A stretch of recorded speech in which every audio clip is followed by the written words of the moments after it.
देखु मो डॉक्टर रमाकांत राणा उपखंड प्राणी चिकित्सा अधिकारी तथा आमर जिलार नोडाल अफिसर जो 21st लाइफ स्टॉक सेंसस जो कार्यक्रम अच्छी एटा भारत सरकार द्वारा प्रज्वलित आमर जो लाइफ स्टॉक सेंसस आमर पशु प्राणी गणना कार्यक्रम ए प्रति 5 वर्ष को थरे आमर प्राणी गणना कार्यक्रम चालू रही। ए वर्ष जो आमर 21तम प्राणी गणना कार्यक्रम सेप्टेम्बर आरंभ सेप्टेम्बर 1 रु आरंभ कर 31 डिसेम्बर पर्यंत चालू रही। यही परिप्रेक्षी रे आमर जिलार जी अच्छा प्राणी चिकित्सा अधिकारी एवं आमर लाइफ स्टॉक इंस्पेक्टर एम समस्त को प्राणी गणनाकारी एवं प्राणी तदारखकारी हिसाब से नियुक्त कर तेणु यही सब जो अच्छा जिलार आमर मोट 48 जन अच्छा प्राणी गणनाकारी एवं 11 जन अच्छा प्राणी गणना तदारखकारी ए समस्त आज गोटे प्रशिक्षण शिविर ये अनुष्ठित कर यार मुख्य उद्देश्य हूँ आमर जिले में जी सब पशुपक्षी अच्छा सठिक एवं ठीक भाव में गणना हो पार संख्या केते अच्छी एवं से संख्या अनुसार आगामी दिन में जो आम सरकारी स्तर जो कार्यक्रम हाथ को लिया संपर्क में सूचना दि जाऊँगी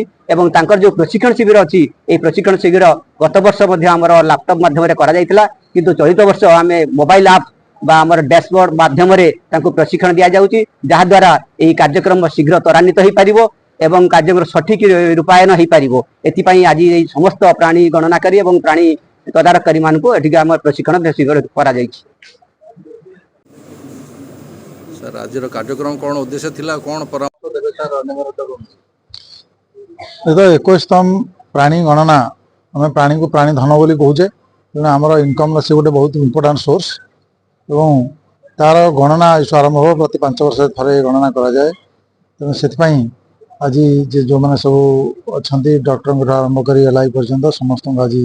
तापर सूचना दिहला केमती गणना करा सहित से बर्तमान फिल्ड जाकि गणना करेंगे और ये गणना परवर्ती अवस्था आम विभिन्न प्रकार स्टाटिस्टिक्स जो बाहर सेगुड़ा आम प्लानिंग बहुत साहय कर लोक मान तार कौन इम्पैक्ट रोचे तार इनकम जनरेशन कौन इम्पैक्ट रोचे से सब जिन जना पड़ो तेणु से आज प्रशिक्षण शिविर ये आरंभ करागला तेणु मोर समस्त प्रति जो मैंने गणना उपस्थित अच्छा से भल भाव में ट्रेनिंग ने आमर जनसाधारण को अनुरोध करी से प्रकृत में ठीक ठीक इनफर्मेशन देवे सो दैट आम प्रकृत जिते राज्य स्तर में जिते कौन प्लानिंग हम से प्रकृत ठीक ठाक प्लानिंग करेंगे। धन्यवाद।